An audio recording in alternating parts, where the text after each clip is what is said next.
Julius Malema lost support in previous elections because the system made sure of it. The state apparatus, the ANC, corporate power, and even global forces aligned to blackball him.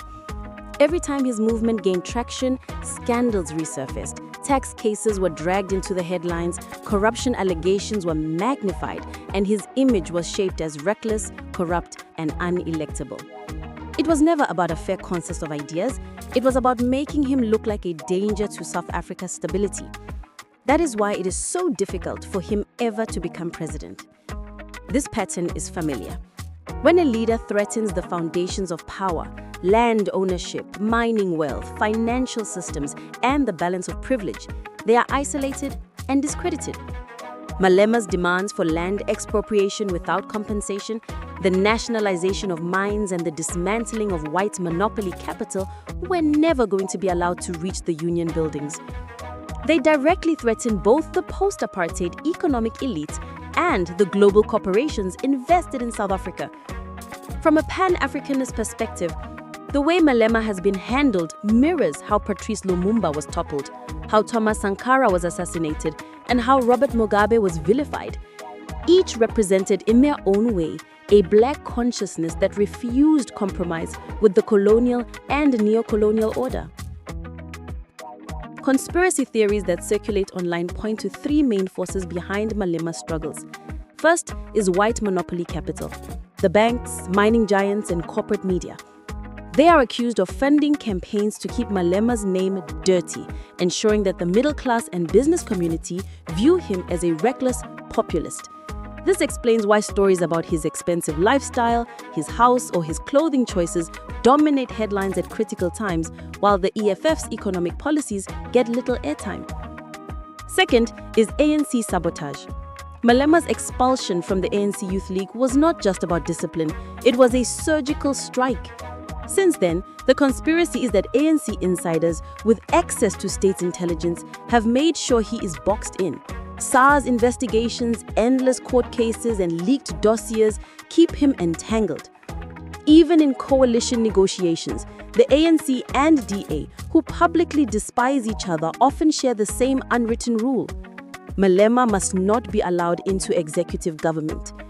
His presence at the top would destabilize the very networks of patronage and protection that ANC elites rely on.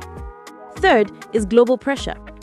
Malema's open support for Zimbabwe's land reform, his praise for Mugabe, his solidarity with Palestine, and his admiration for Cuba and Venezuela place him outside the comfort zone of Western embassies and financiers.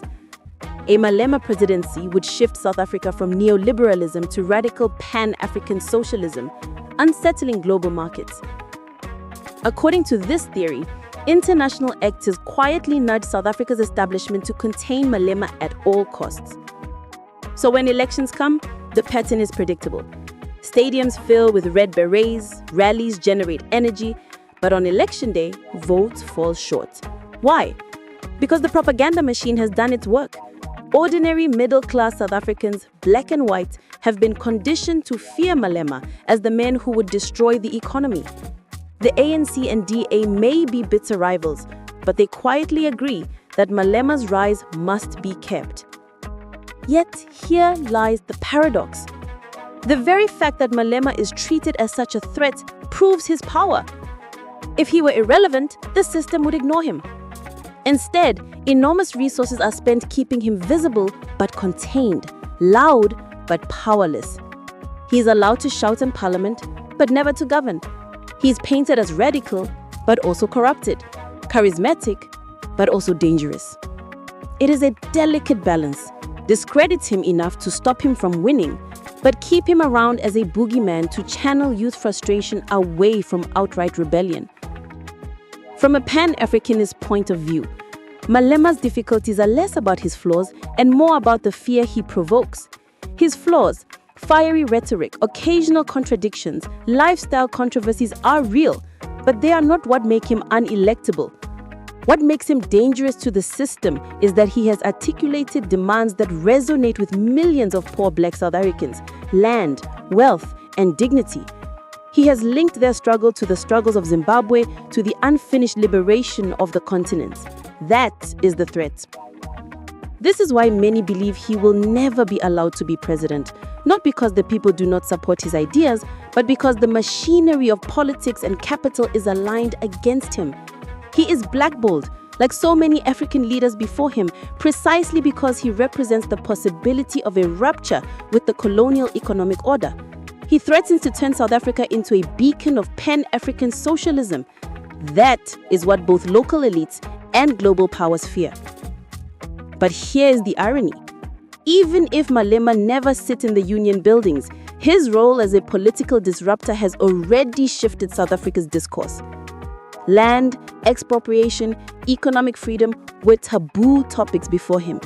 Now they are mainstream. In that sense, Malema's blackballing is also his badge of honor. The system fears him because he speaks the truth of the dispossessed. So why is it hard for Julius Malema to ever be president?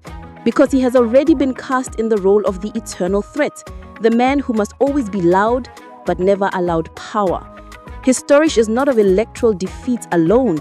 It is the story of how Africa treats those who dare to challenge the colonial economic order, like Lumumba, Sankara, and Mugabe. Malema is marked not by his losses, but by the fear he inspires in those who profit from Africa's pain. And that, in the end, may be the clearest proof that he is on the right side of history.